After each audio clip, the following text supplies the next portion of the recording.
Been on a trip, Dr. Laurent? Yes, a convention in Montreal. Oh, thank you.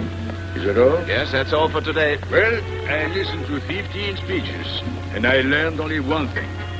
There is nothing a man likes as much as the sound of his own voice. I know that's a fact. Of course, those conventions serve another purpose. They give doctors with wives at home the chance to have a little fling. Well, not you, Doctor. You've got the prettiest wife in town.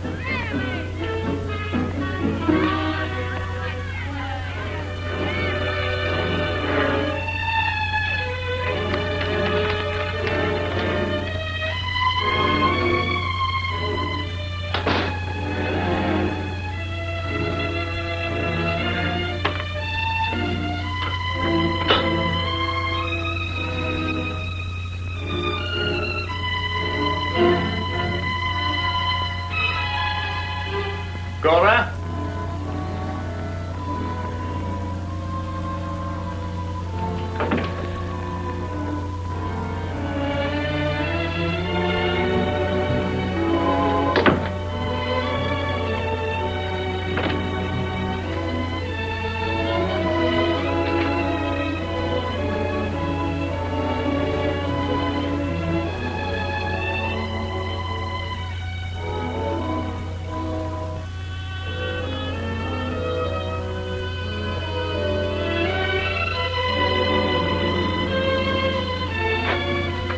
Cora?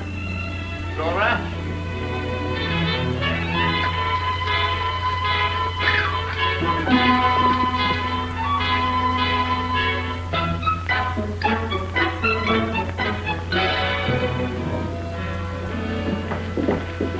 Good afternoon, sister. Good afternoon. Thanks. Oh, nurse. Yes, The Gautier boy just called for you. our hero. Oh, here's the letter for Dr. Pearson.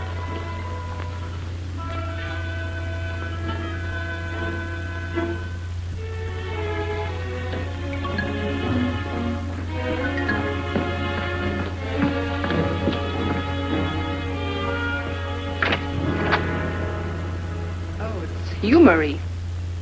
Are you here again? Now, is that a friendly way to greet your sister? The fact that we're sisters doesn't necessarily mean that we're friends. Has Paul returned from Montreal?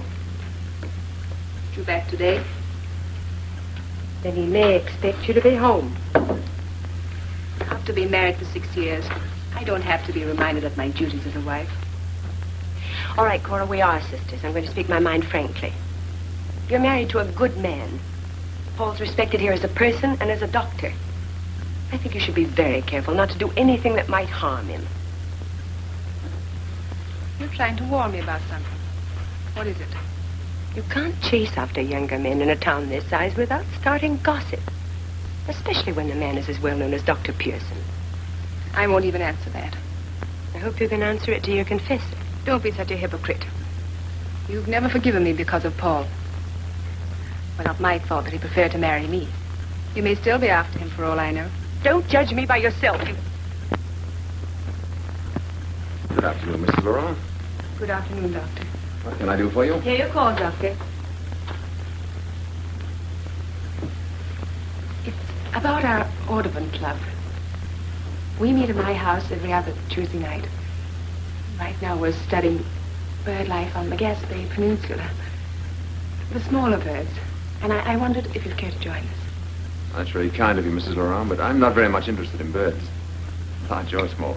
This one is urgent, Doctor. They called twice. Oh, it's mostly just a way of getting together socially. And I thought perhaps that since you are a comparative newcomer here, that you might be lonely. Sometimes. I appreciate that, but my practice keeps me pretty busy. Actually, I haven't enough time for myself. You will understand.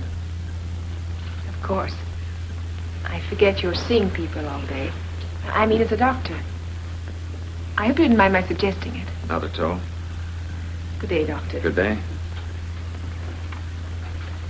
You must come over soon, Marie, and see Paul. Yes, Cora. 7 patients. Better hurry. And Denise, your landlord's daughter, called too. She has a cold. I'll stop to see her later when I get home.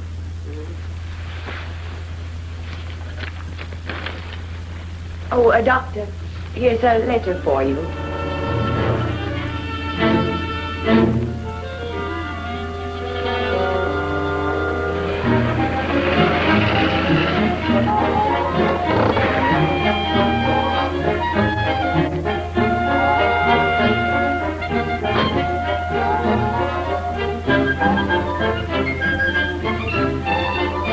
You game, Rochelle? Good evening, doctor. What's wrong with your sister? You're the doctor, doctor.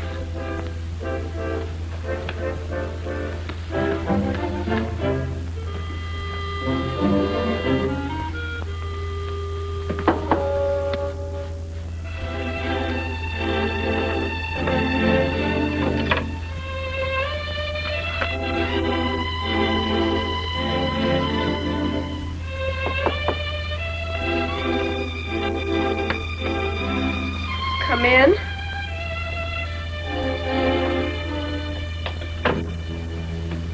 Good evening. Good evening.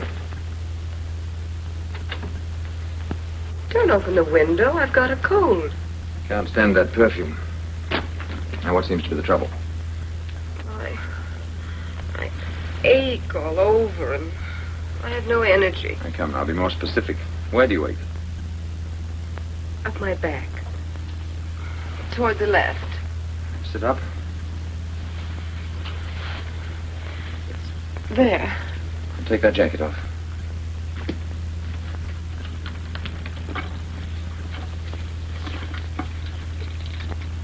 Just the jacket. Yeah? Yes. What about here? Yes, there too. Say 33. 33. Don't shout. 33. 33. 33. All right, lie down, please.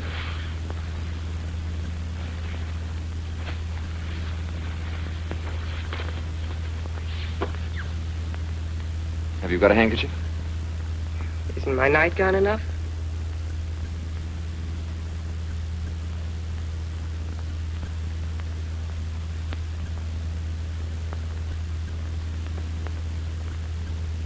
Why are you holding your breath? Oh, I'm sorry. Breathe deeply, please.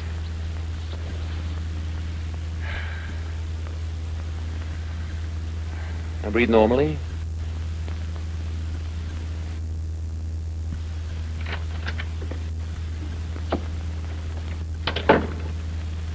Well, what do you want? Mrs. Laurent's here to see Dr. Pearson. In a few minutes. Yes, doctor. Wait outside. Yes.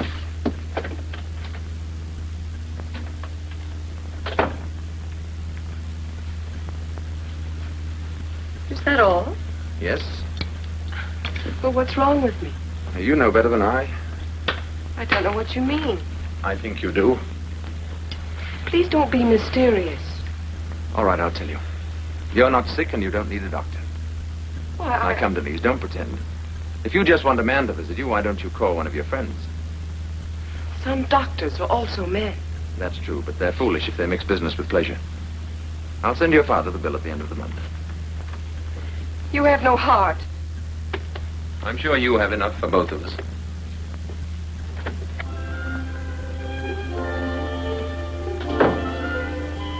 Dr. Pearson, please forgive me, but I have to talk to you.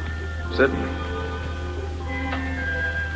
I know I sounded silly at the hospital today, but I couldn't say what I really came to tell you. Because of your sister? Yes, because of Marie. Sit down, Mrs. LaRue.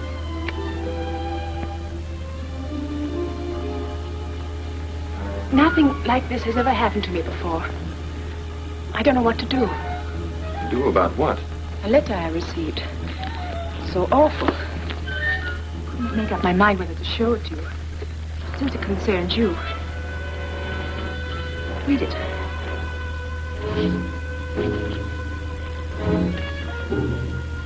You got one too. Evidently the same printing. Same red ink.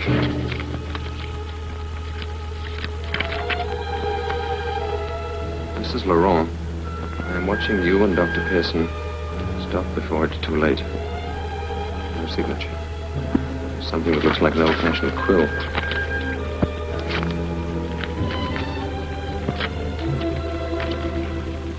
Mr. Pearson, before I tell Dr. Laurent about you and Cora, I give you this chance to leave town.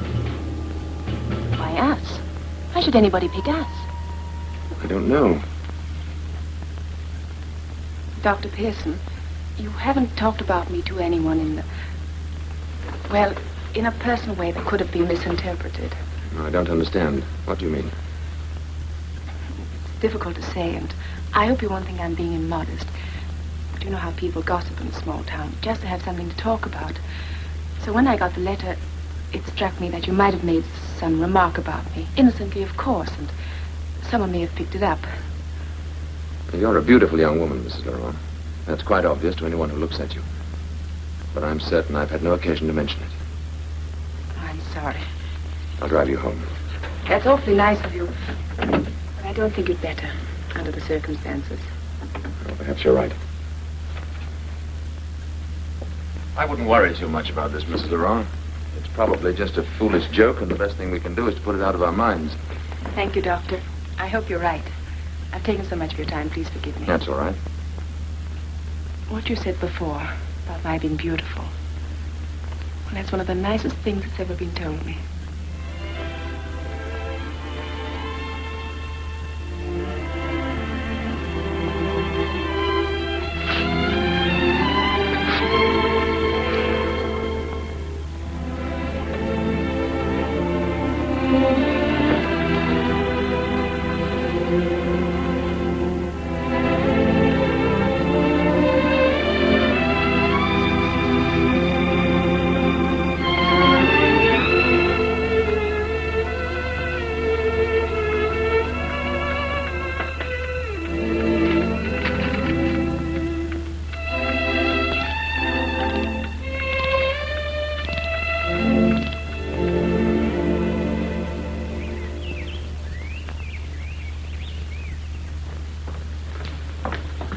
Do you want something?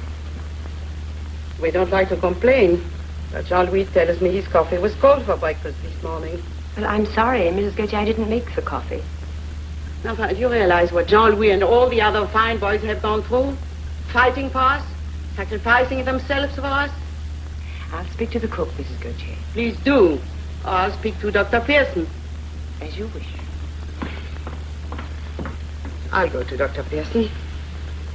No, I'll go to the chief doctor, I will. Ingratitude. Serving cold coffee to a war hero. Tu veux que je te rase la nuque? Oui, s'il te plaît, maman. Bon, alors penche-toi. Oh là là, quand est-ce qu'on pourra se raser tranquillement à la maison? Allez, penche-toi bien surtout, hein? Attention, elle ne me coupe pas. Oh, je t'ai jamais encore coupé, voyons. Là, bouge pas, mon chéri. Là, ça va très bien comme ça. Hello, Rochelle. Morning, Doctor. 2 3-cent stamps, please. Want to know how my sister's feeling this morning? No. Morning, Pearson. Oh, I didn't know you were back. An old husband mustn't leave his young wife alone too long. Remember all the trouble the virtuous Penelope had, fighting off suitors while her husband was away in the Trojan Wars. I'd say 10 years was a long time to leave any wife. Sometimes a lot can happen in 10 days. Your wife told you about the letter she received. Yes, we make a practice of telling each other everything. Besides, I received a similar letter myself. You did? Yes. With additional details. Implies that you took advantage of my absence. This is no longer a joke. Frankly, I never thought it was. Oh, I don't mean that for a second. I took the accusation seriously. At the same time, we can't just dismiss it. You see, when I was a young man, I spent part of my internship in a hospital for mental diseases. And while I don't claim to be an expert, I know enough about psychopathic behavior to be certain that a person who spreads such poison is sick and therefore dangerous. Will you give me a lift to the hospital? Of course. And if my diagnosis is correct, it could be almost anybody in this town. Could even be you, Doctor. Why should I make trouble for myself? Well, don't you know? That's a symptom of the psychopath. He acts against his own interest. Oh, it might be Chevalier there. Bonjour, Chevalier. Comment va? Très bien, je vous remercie, docteur. Et vous-même? Good morning, Dr. Pearson. Good morning. Have you sent any anonymous letters lately? What? What is that? Oh, always up to some joke, our good Dr. Laurent. By your own theory, it may very well be you. You're right. Never thought of that. You might very well be right. I think we should simply disregard the letters. Whoever's sending them will stop when he finds there's no reaction. Well, perhaps. But it's my experience that a thing like this always gets worse before it gets better.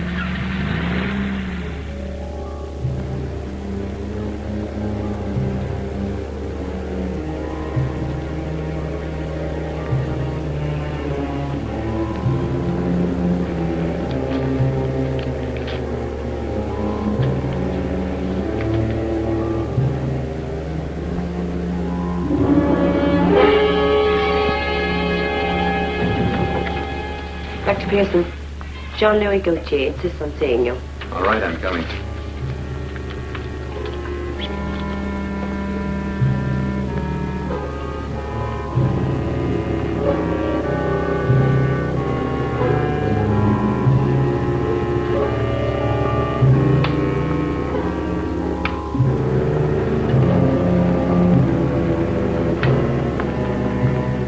What seems to be the trouble, Jean-Louis? They keep things away from me. Who does? He means me. I'll handle this. What's being kept from you? I don't know. You're imagining things, Jean-Louis. The operation was successful and you're getting well. I don't get enough rest. Why not? Last night I was just going to sleep when she woke me up. It was time for his medicine. If he's asleep, forget his medicine. But you said every 4 hours. I also said not to disturb him when he's asleep. I didn't remember that. Please remember that in future. You have a good sleep tonight, Jean-Louis. You'll feel better tomorrow.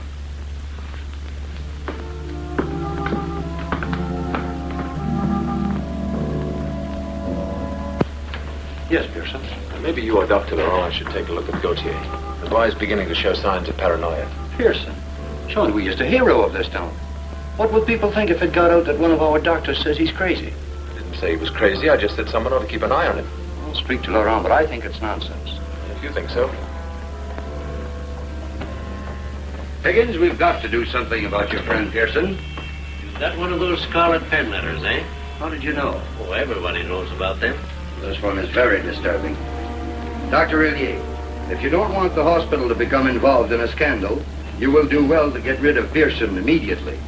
You see? I don't see anything except the hand of a crackpot. I expected you to defend Pearson as you're one of his few friends. Besides, you're mentioned too. As to Higgins, ask him about the cutback he received from the hospital contracts last January. Well, go ahead, ask me.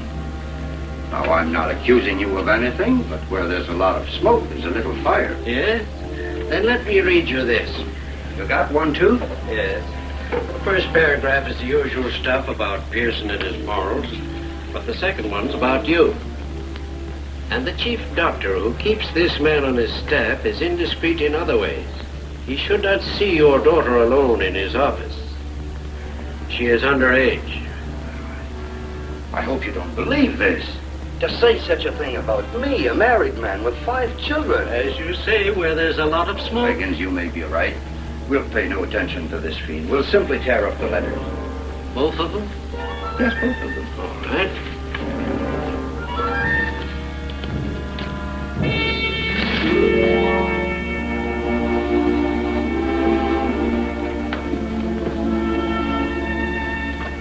Doctor, Yes?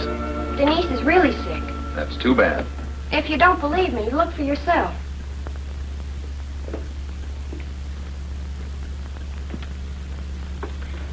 I've been cupping her to draw out the infection, but I'm sure she'd much rather have you do it. Evil nonsense. Have you something better to offer? Do you want to spend all your life in bed? I have a headache. Then why didn't you have Rochelle put those cups on your head? It'd have looked even funnier. You're a beast.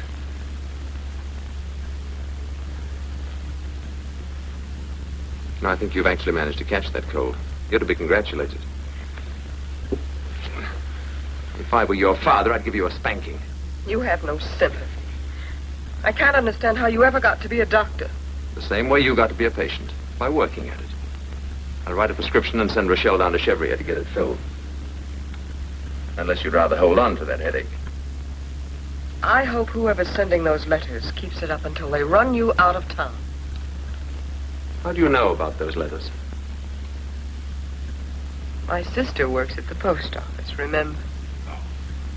Well, as far as running me out of town is concerned, I wouldn't be too hopeful about that.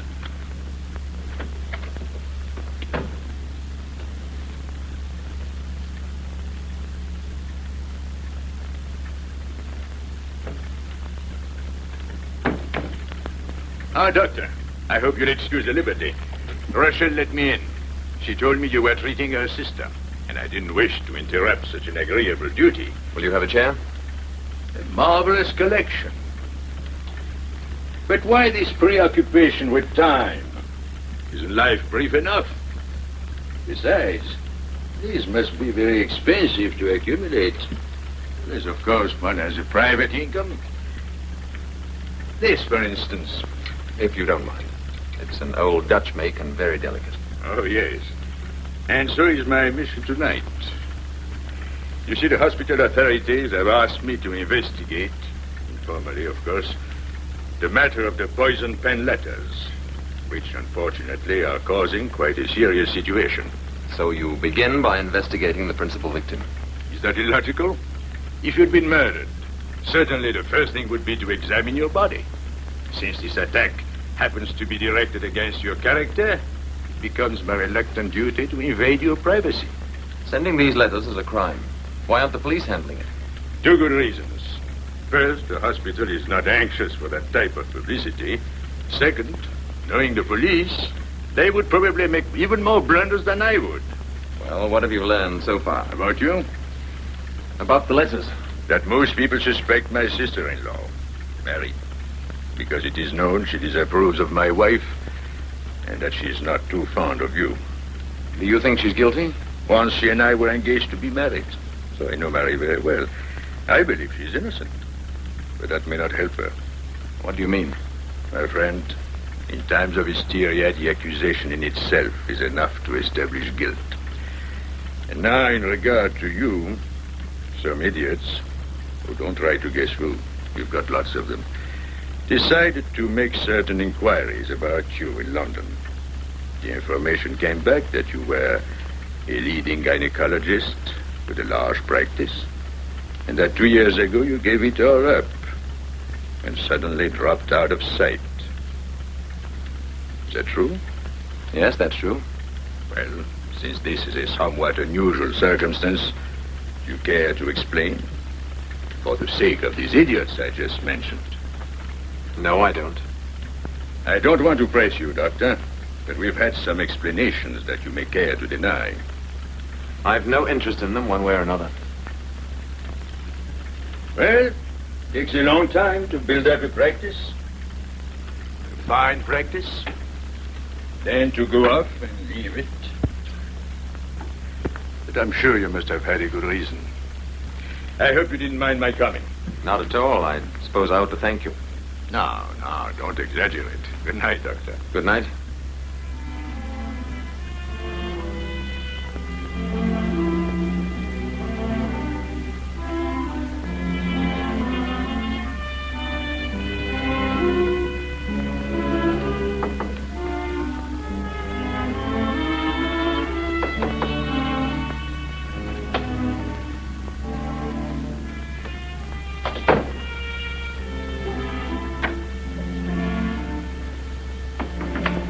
I've written out the prescription. You'll have Rochelle go down to Chevrier and...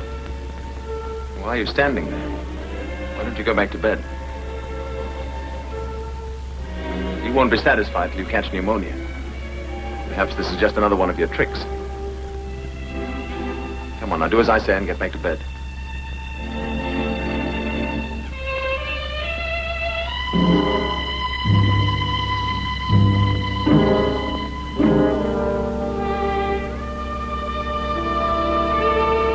Don't Senna's staring at me. You're a doctor. You've seen lame people before. I just didn't know. When I wear my shoes, no one can tell. What's the difference?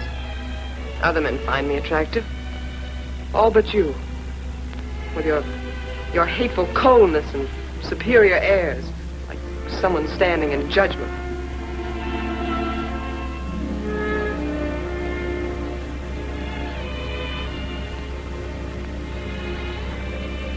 I'm sorry, Denise. Really sorry.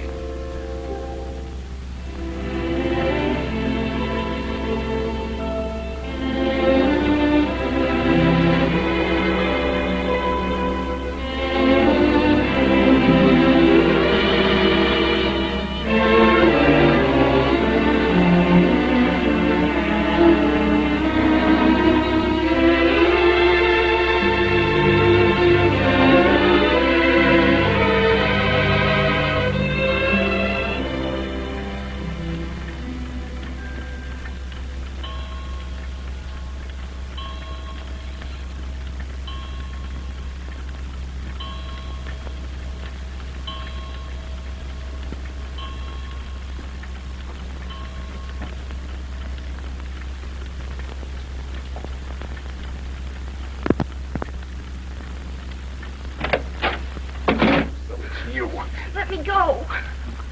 Let me go. I half suspected it. Let me go, please. But first, I'll turn you over to the police. What are you talking about? You know very well what I'm talking about. Don't be silly. I found the letter downstairs. Where? In the mailbox. Where else? I was just trying to deliver it to you without waking you up. This letter hasn't gone through the mail. Someone must have put it in the box during the night. Did you see anyone? Do you think I stay up all night watching? I don't know how late you stay up. Well, last night, I went to bed right after you went in to see Denise. The second time. Goodbye, Doctor.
Non, monsieur, vous ne chantez pas comme d'habitude. Depuis quand? Ici, monsieur, il y a un si, vous faites un do. Ah, non, c'est toujours tout le monde, pardon, j'ai une oreille et j'entends, vous faites un do, monsieur, puis et depuis, vous êtes un temps en arrière là-dessus. Depuis quand?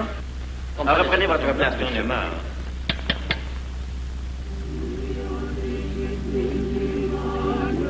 Are you looking for me? I got one too.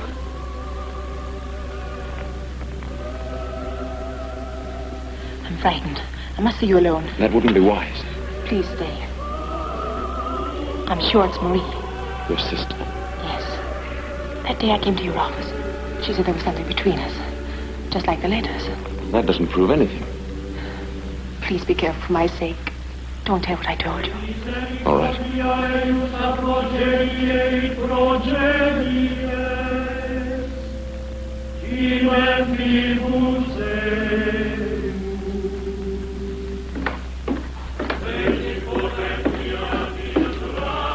Pearson, good evening. Somehow I never suspected you of being a churchgoer. Unless, of course, you hope to meet someone here. Not your wife, if that's what you're implying.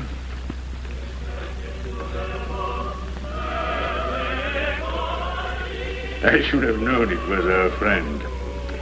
He wants to divide all of us against each other. And here I fell right into his trap. I thought you would choose this of all places for a rendezvous. Especially when my wife knows I always speak her up here after choir rehearsals. Forgive me, Doctor. I don't blame you. Thank you.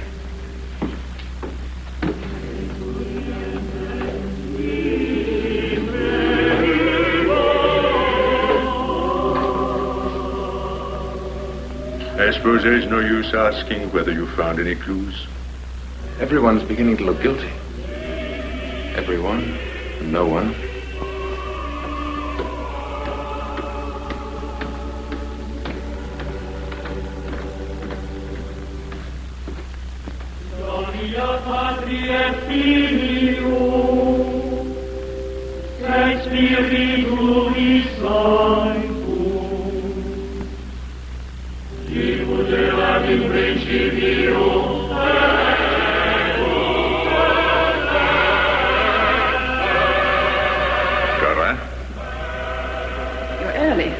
Yes, my dear. But I wonder if I'm early enough.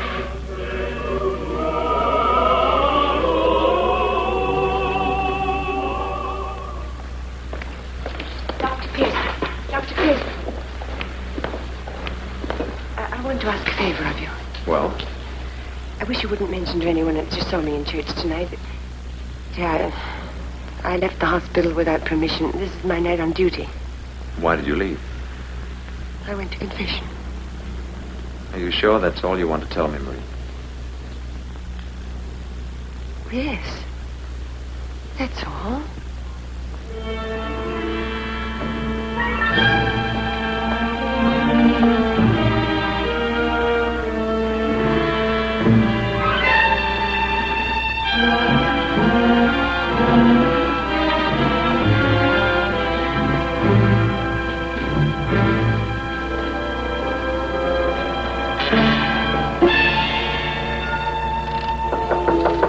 Come in.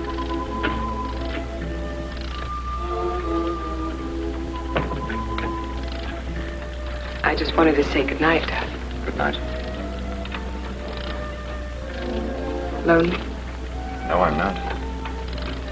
I don't believe it. You have these clots for the same reason that other lonely people have cats.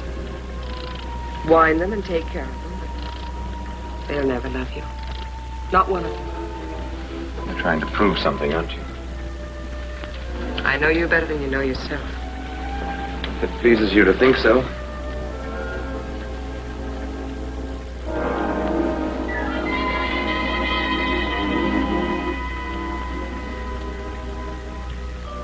You didn't talk that way to me last night. Wouldn't it be best if we both forgot last night? I saw you and Cora Laurent at the church. Is that why we must forget? Don't be ridiculous. It's not so ridiculous. After all, there may be some truth in those letters. All right. If you want to believe that maniac. What am I to believe? Something's changed you. Please tell me, darling. I haven't changed. I've got my own reasons for not wanting to become involved. With you or anyone else. I suppose I should be grateful for small favors. That you had a human moment. Perhaps it was pity. Or maybe you felt nothing at all. Maybe there's no feeling in you. Maybe...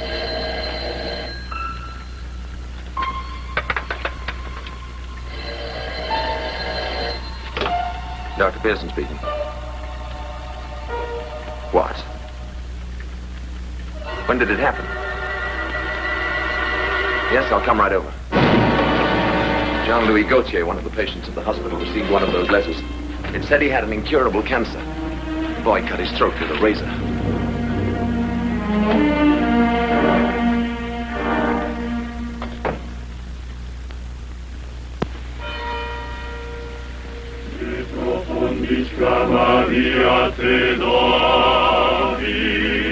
Everybody, listen!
My fellow citizens, we have gathered here to pay our last respects to a young man whose courage and splendid character have been an inspiration to us all.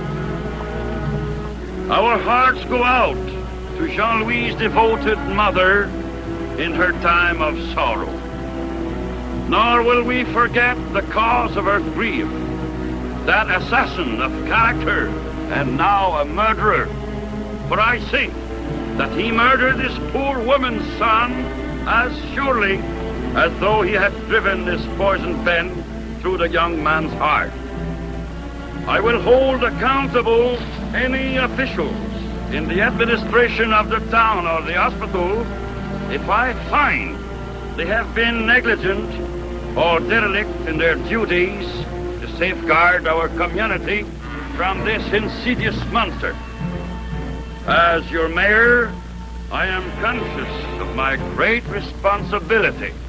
I pledge to turn the scorching searchlight of public investigation on any who would shield this menace that walks in our midst. I warn you, no matter whose toes I step on, I intend to get to the bottom of this thing. First, I will investigate the death certificate.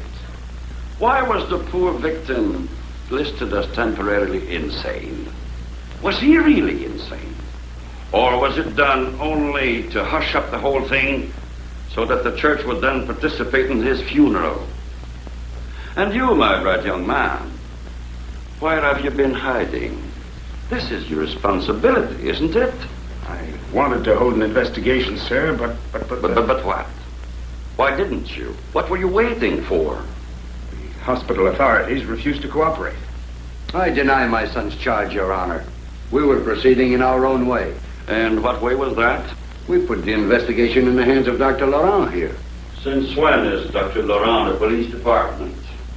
Oh, I assure you, Mr. Mayor, I had no wish to become involved. At my time of life, a man learns to value his privacy.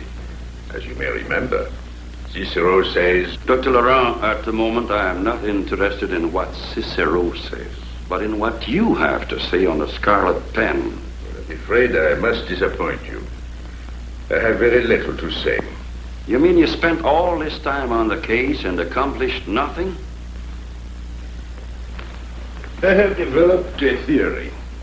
In studying the letters, I have detected a slight variation in their tone, which leads me to suspect there might be more than one author.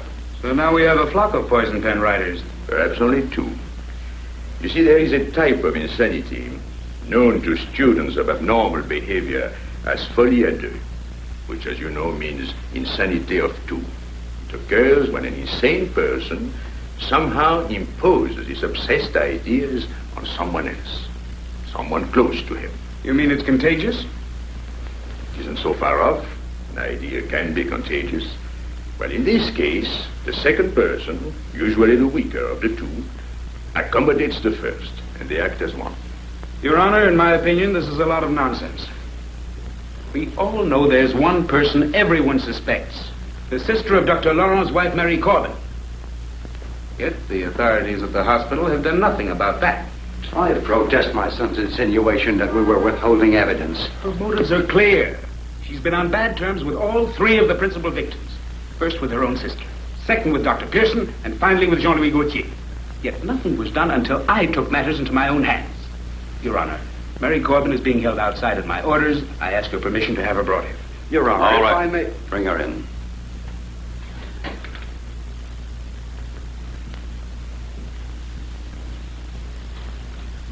Miss Corbin, would you sit here, please?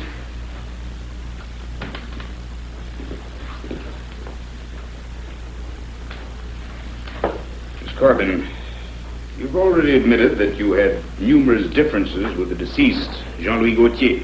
That's true, isn't it? He was a difficult patient. The point is you quarreled. But surely you don't think that I'd do such a terrible thing because I had some differences with Jean-Louis. Please restrict yourself to answering my questions. On the night the tragedy occurred, you were supposed to be on duty as the nurse in Jean-Louis' ward, weren't you? Yes. You knew he was depressed. You also knew he had a razor. But you left your post without permission, and you were away at the time he committed suicide. It was wrong of me to leave without permission. I admit that. Where did you go? I told you I went to confession. Why did you go at that particular time? You could have gone the next day. Why just the night when you were on duty?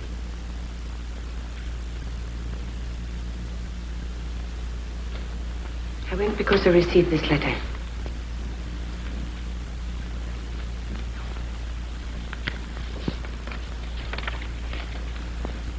Mary Corbin, if you go to church at 8 tonight, you will find that Pearson is meeting your sister. Dr. Pearson, what have you to say about this note? Nothing. Were you at church at 8 o'clock on the night of the suicide? Yes, I was. Was Miss Corbin there at the same time? Yes, I saw her coming out of a confessional booth. This is a somewhat embarrassing question, Doctor. Did you meet Mrs. Laurent? Yes, I saw her there. It seems to me, gentlemen, that things have gone fair enough. I, too, was at church that night. I met Pearson, and we had a little chat. I can assure you he didn't go there to meet my wife. Naturally, Dr. Laurent, we have the utmost confidence in Dr. Pearson and your wife. But with your sister-in-law, it's a different matter. I'm afraid I shall have to order her arrest. But I didn't write those letters. You must believe me. I didn't do it. I had nothing to do with them. You will book her on a charge of criminal libel. Yes, Your Honor. Mr. Mayor. Yes? I know nothing about the law. I don't see how Miss Corbin can be charged with the crime when so far there's no proof. No proof. You just heard some pretty convincing evidence. It wasn't convincing to me. I agree with Dr. Pearson.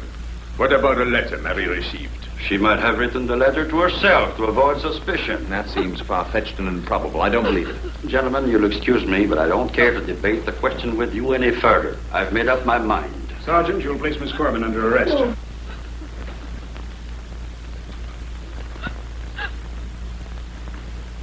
She's to be kept in custody. There'll be no bail. And she's to have no pen and paper.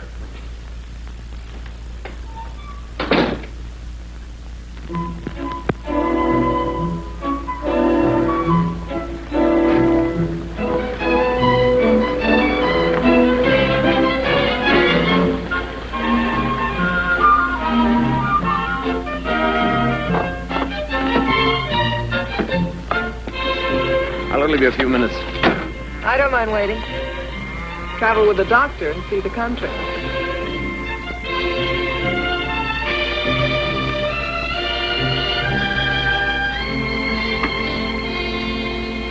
Hello, Mrs. Fredette.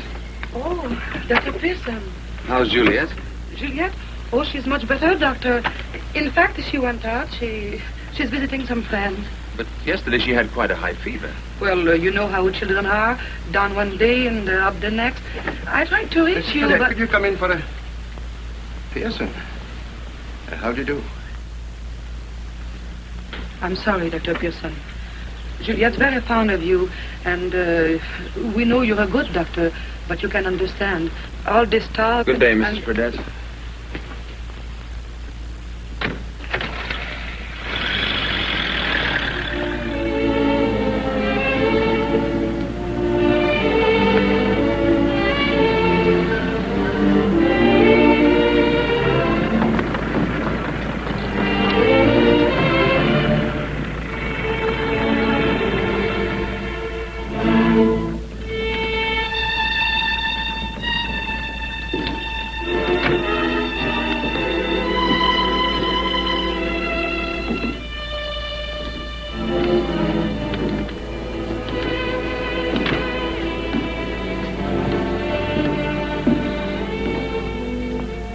Got a light?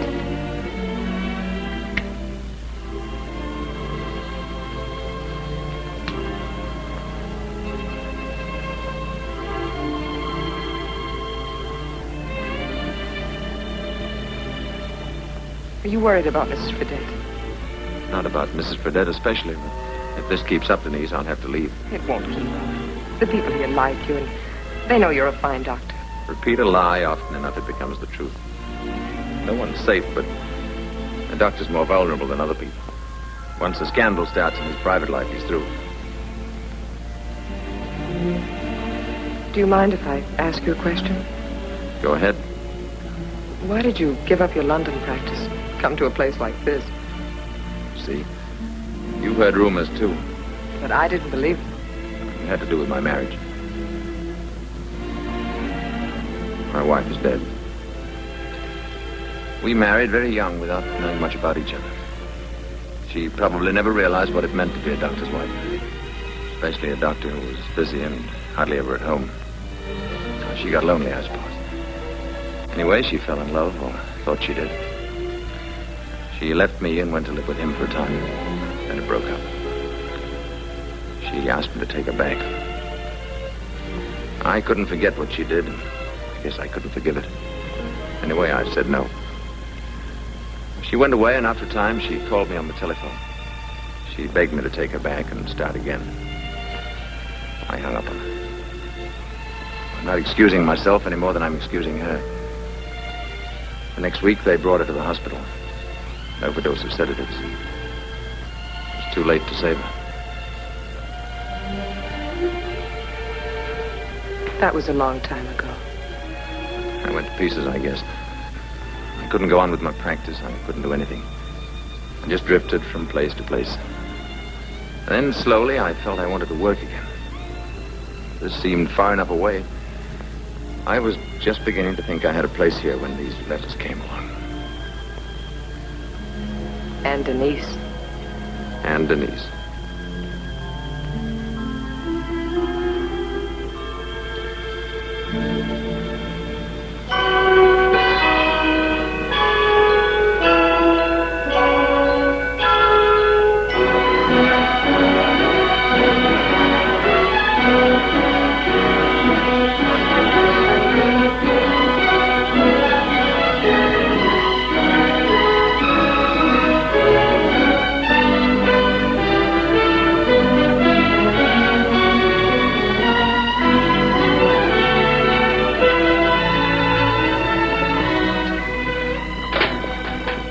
No one ever gets any mail since they locked Maria. Everyone but you has the sense to be thankful.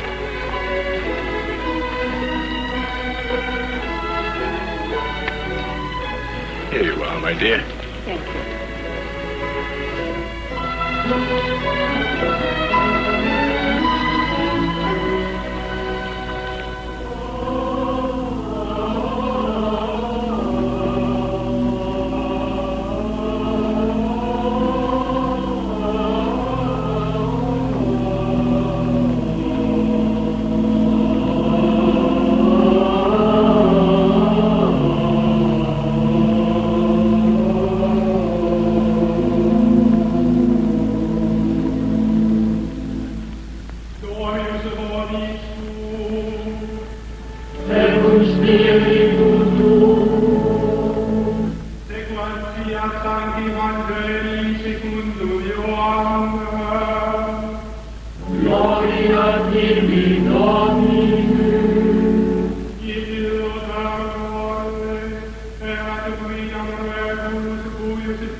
Nomine Patris et Filii et Spiritus Sancti. Amen.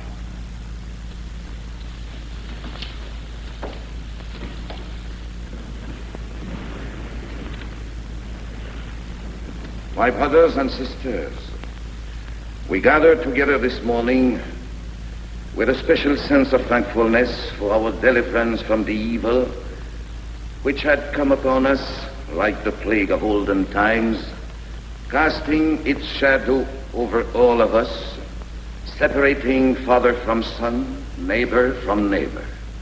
Yet, not without God's lesson, for it caused each of us to pause and examine our own hearts for the secret sin which we would hide even from our confessor and from ourselves. So our Lord, in his infinite mercy, has purified us and at the same time removed from our midst the miserable author of these letters. Now our hearts, delivered from fear, must go to him and thank him. Mary Corbin and I are two different persons. I shall continue cleansing the town until finally it is purged of Pearson. Then the usual signature. He doesn't even respect the church. Apparently we made a mistake in regard to Mary Corbin. Mistake indeed. You had no right to arrest her in the first place. What is done. Should be released at once. Oh, I see. You throw the poor woman into a cell, and now you let her out. That's very generous of you. Well, anyway, we're right back where we started. Only this time we've got a little something to go on. This piece of paper fell down from the choir loft. It could have come from nowhere else. And there were only 18 people up there. The same 18 people who are here in front of me. You can't accuse us like this. It's silly. One of us would have seen it. Yes. Some of you must have seen it. Then we would tell you, wouldn't we? Unless you're protecting the guilty one, yes. Why should we want to protect the guilty one? That's what I'm going to find out. You'll hear from me later. Monsieur le Maire, may I have a word with you?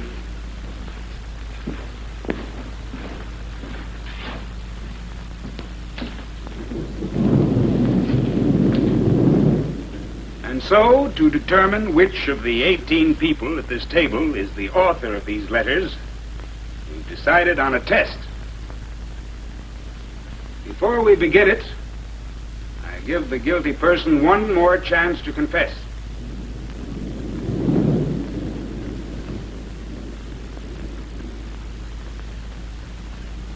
All right, Dr. Laurent, would you explain? The test is very simple. I shall dictate some of those poison pen letters. You will copy them on the sheets in front of you, in capitals. Now, we know, of course, that the guilty party will try to disguise his handwriting, but it's difficult to keep this up without lapses, and we can usually tell.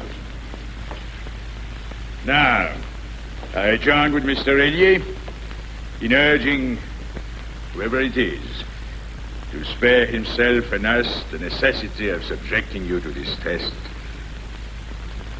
and to confess. Yes, Chevalier? I protested before, and I continue to protest against these humiliating suspicions.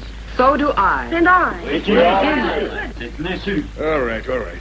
I'm sorry, but I'm afraid the innocent will have to bear with us to help us find the guilty one. Please pick up your pens. Letter number 1. Mrs. Laurent.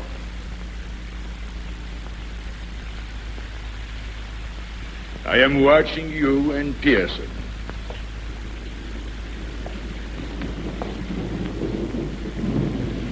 And Pearson. Stop before it is too late.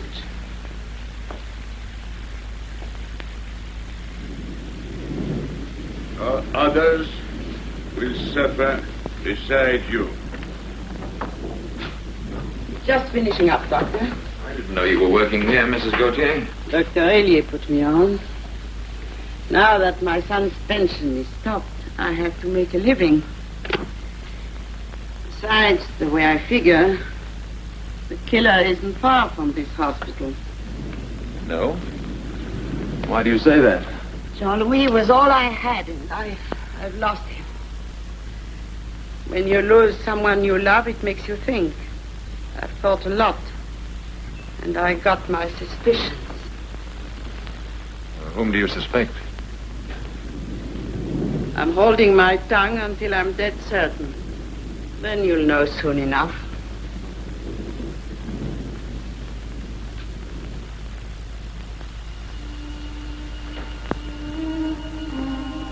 Here is the letter he sent to my son.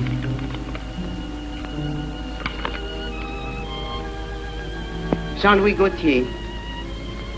Dr. Pearson, who is treating you, is as false to you as he is to the wife of his friend. He hasn't told you the truth.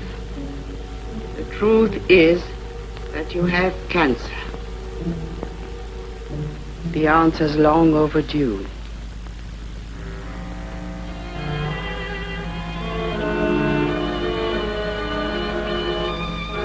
It's the one my son used. Heaven rest his soul.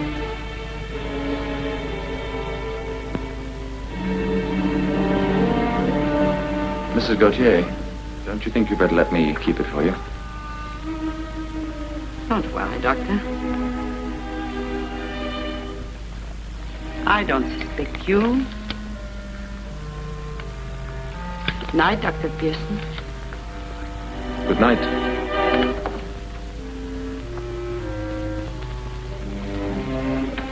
About you and Cora, I give you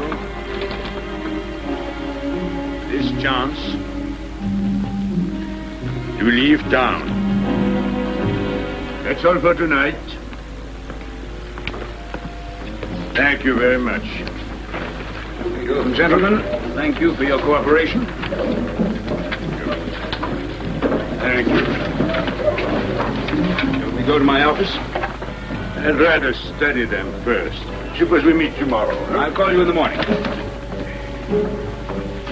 Good night. Oh, Dr. Laurent, Yes? I think I know who's writing these letters. Well, Do you promise to protect me? all right, Rochelle, tell me. It's Robert Ailier. What? Rochelle! You'd better go on home. No, I'll wait for you. Run along. I'll be ready in a few minutes, my dear. I want a word with Dr. Pearson. Oh, would you tell him I'm waiting for him, please? Of course. Denise, I've wanted to talk to you for a long time, but I kept putting it off because it's not altogether pleasant. Yes?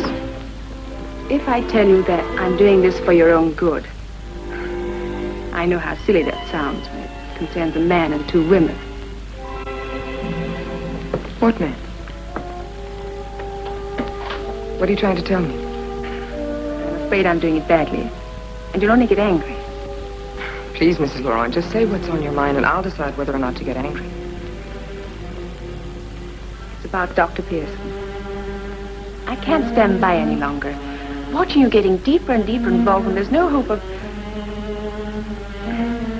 I don't know how to put it. Well, you've gone this far. You'll have to finish. He'll never marry you. Never in the world. It's hardly any concern of yours. But I thought you knew about us. About you? You and Pearson? Well, with all those letters, it isn't exactly a secret. I don't believe you. You must be very much in love with him. You're so blind. You're lying. You're making all this up. Every bit of it. I thought it over. And I decided I would be kinder to tell you to your face. What about your husband? I suppose you've been kind to him, too. As far as he knows, I'm a good wife. And I am, in a way. As much as he needs a wife.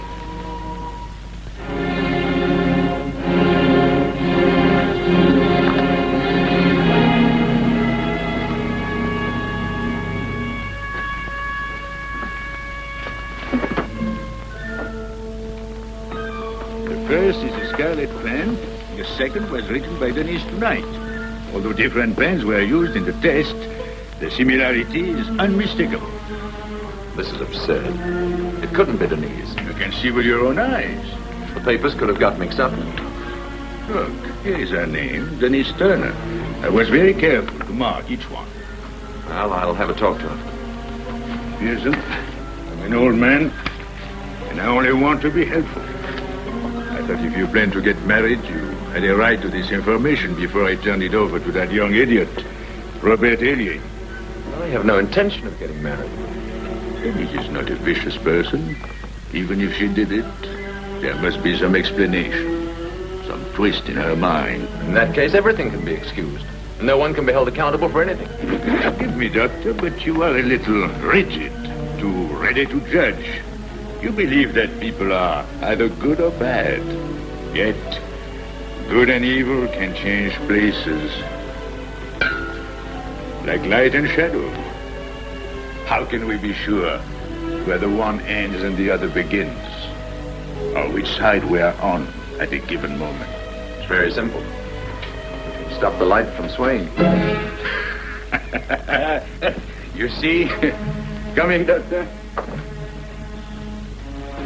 Denise couldn't wait any longer. She asked me to tell you, Dr. Pearson. Thank you. You see, Doctor, the advantage of having a wife is much more constant.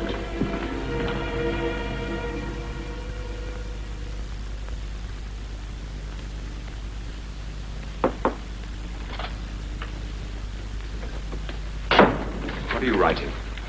None of your business. Give me that letter. I will not. Oh, yes, you will. Get out of my room. Not until I see what you're writing. That's no use, Denise. Hand it over. No. Don't touch me. Let me go. Let me go. There's again.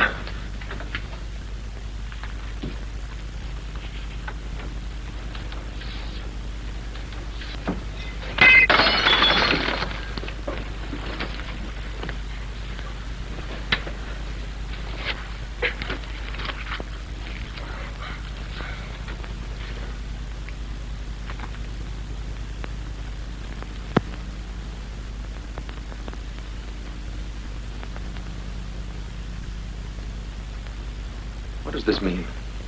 What did Mrs. Laurent tell you? As if you didn't know. Please go away and leave me alone. I don't know, Denise. I haven't the slightest idea what this letter's about. Are you going to deny that you're having an affair with her? That you meet her every time Laurent turns his back? Did she tell you that? Something you didn't count on, apparently. When did she tell you? Tonight. Denise, you must believe me. It isn't true. Then why on earth would she say such a thing? She'd have to be mad. I haven't any idea unless she is mad. I'm going over there. This time of night? Yes, I've got to talk to Laurent. By the way, you were right to bite me. This time I deserved it.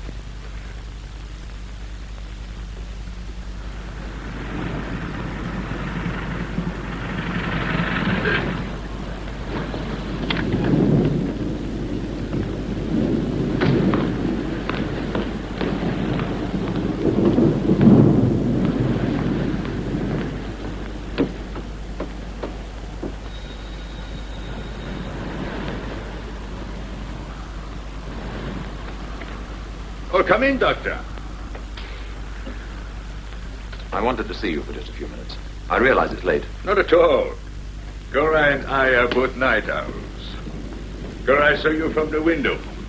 She's making some coffee. If you don't mind, I'd like to see you alone. Oh, well, we can talk in my office.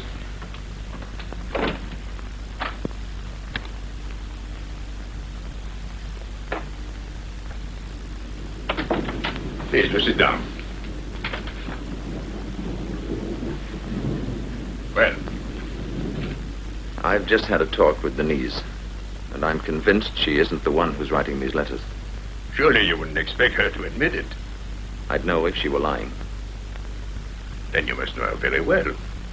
I must say I could not be that certain, even with my wife. Since you put it that way, I'm inclined to agree with you. As far as your wife's concerned. You're becoming very difficult to follow. Earlier this evening, Mrs. Laurent made a statement to Denise that hasn't the slightest basis in fact. If it had, it's obvious I wouldn't be here telling it to you. Your wife said that she and I were having a love affair.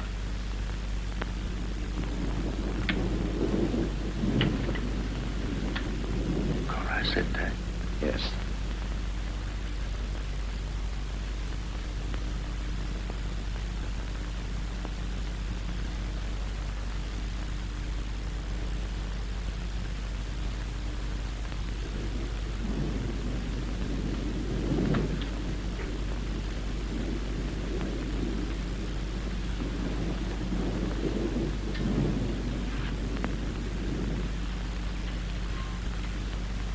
I know what you're thinking. If I could tell you how many sleepless nights I've spent dreading this moment. Sooner or later it had to come out. People who are mentally unbalanced, no matter how cleverly they cover their tracks for a time, finally do something like this which gives them away. Then it is Mrs. Laurent. At the beginning, when the letters first started, I thought of almost everyone else. Even of you, Doctor, if you remember. But my own wife.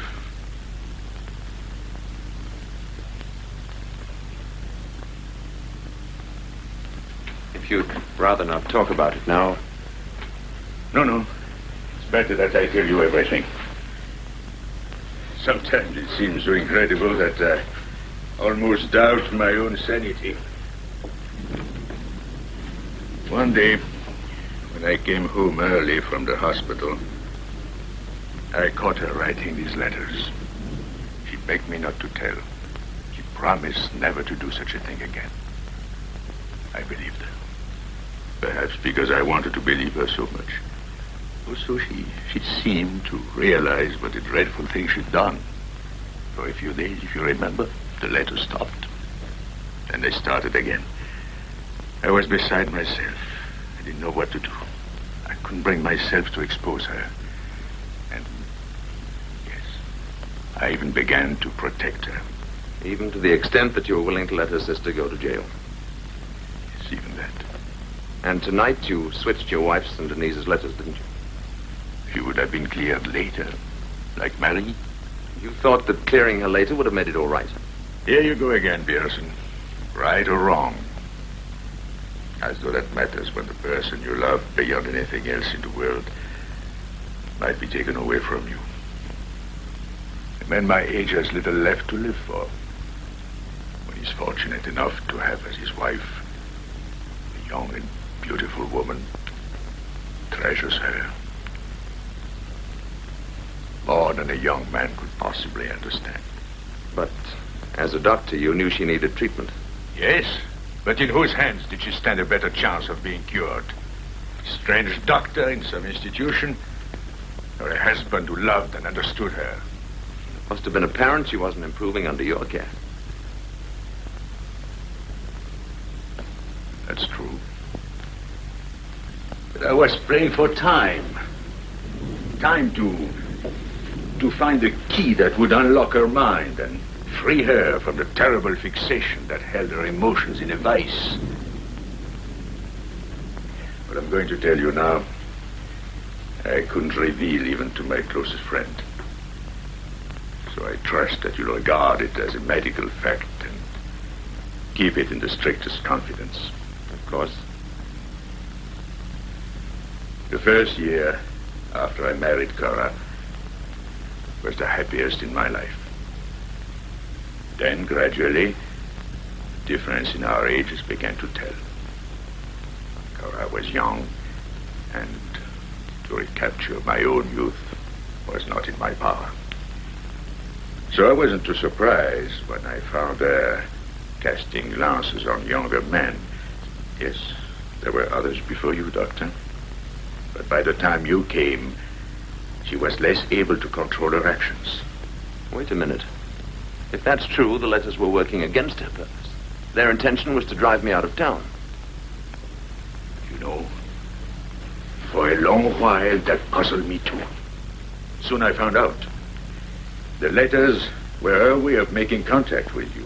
At the same time, she was unwilling to be unfaithful to me. You were a love object, but you were also a reminder of her own guilty feelings. You see, she had to prove to herself two contradictory things. That she could attract you, and that she could do without you. I don't have to tell you as a doctor that such a conflict can destroy the precarious balance of the human mind. My wife is a victim of circumstances she couldn't control. I failed her as a husband. Now I failed her as a doctor. I don't know which way to turn. And all I ask is that you do what you think is best for her. Naturally, she'll have to be treated. I suggest you commit her immediately.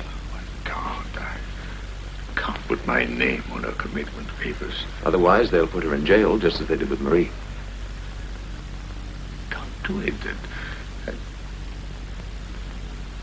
Will you do it for me?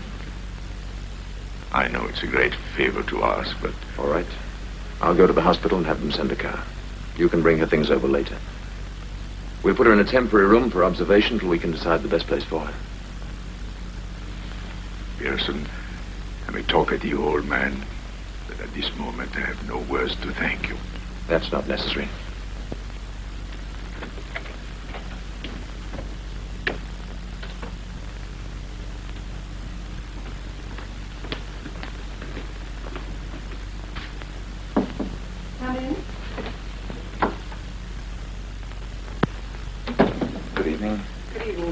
Would you wait outside, nurse? I want to have a talk with Mrs. Laurent.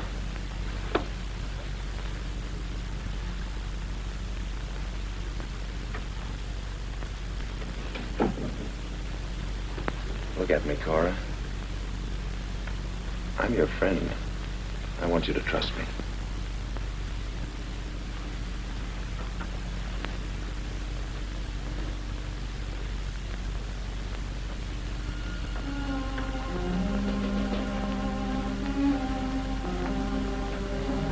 Your husband told me all about the letters. What did he tell you? Well, that isn't important, Cora. I didn't believe very much of it. He made me write the letters. At least in the beginning. That's what I figured.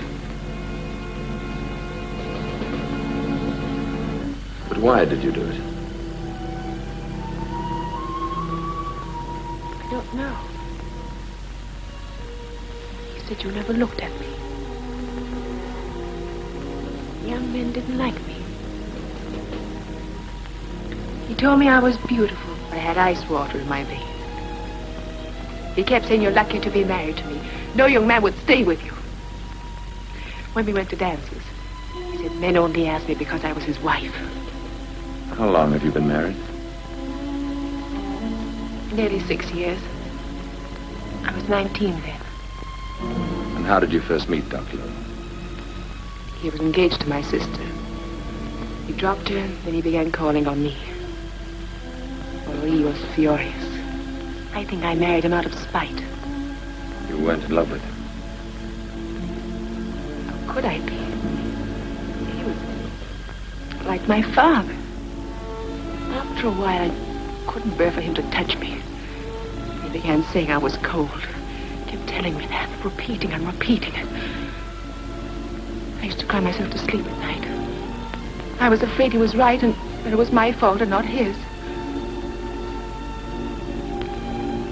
I really didn't mean to do anything wrong. I didn't write that letter to Jean-Louis Gauthier. I didn't know about that one. Please believe me, I didn't.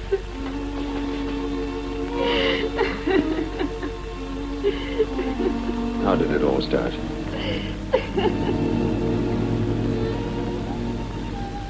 When you came to town, I wanted you to notice me.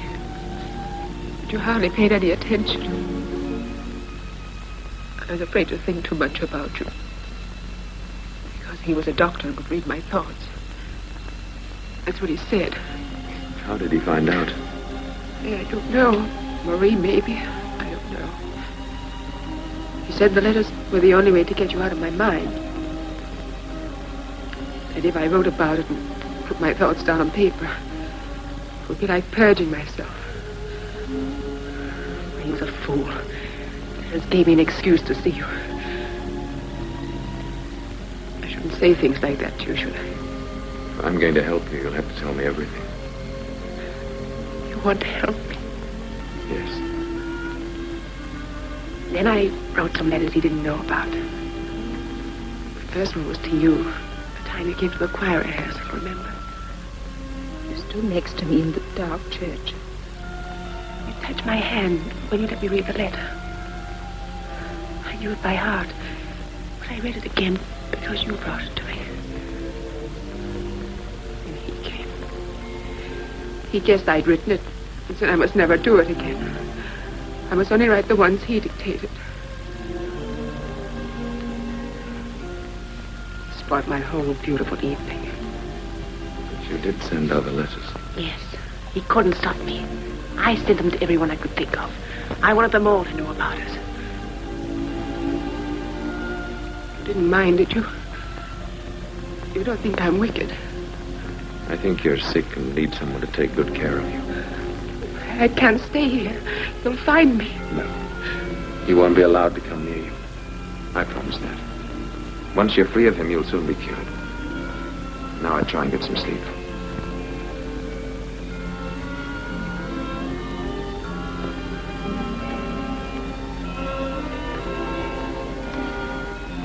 You'll come to see me. Yes, Cora. I'll come as often as I can. You won't forget me? No, I won't forget you.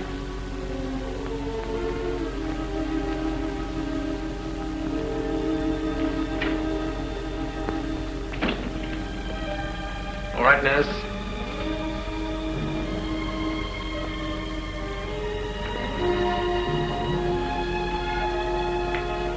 Oh, nurse, I want no one admitted to Mrs. Laurent's room unless there's a doctor present. Absolutely no one. Is that clear? Yes, Doctor.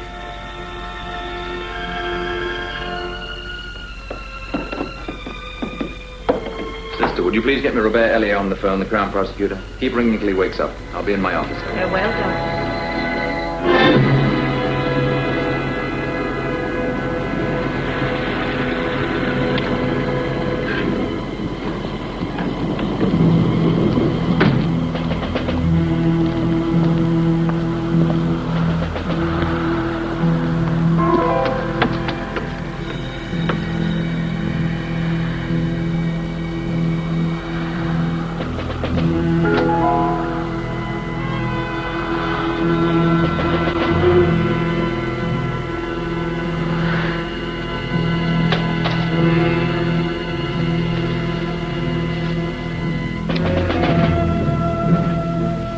Dr. Laurent?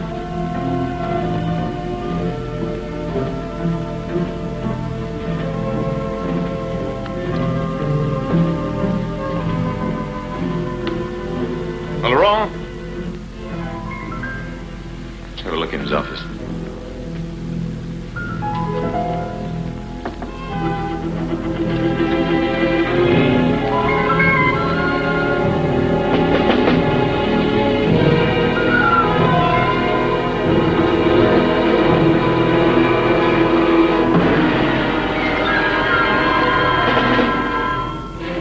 Dead? Yes.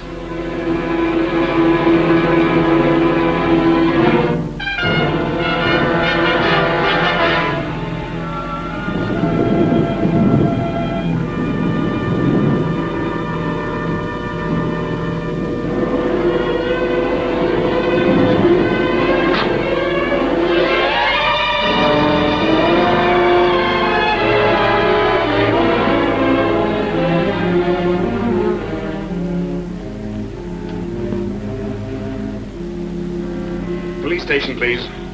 He must have been writing this when it happened.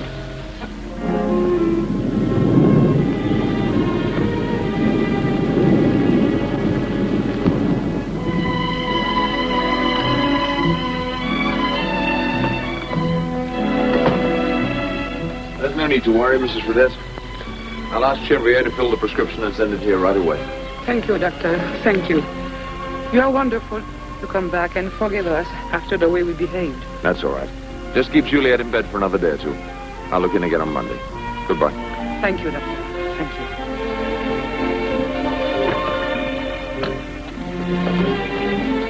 How's the patient? Fine. How are you? Doing nicely, thank you.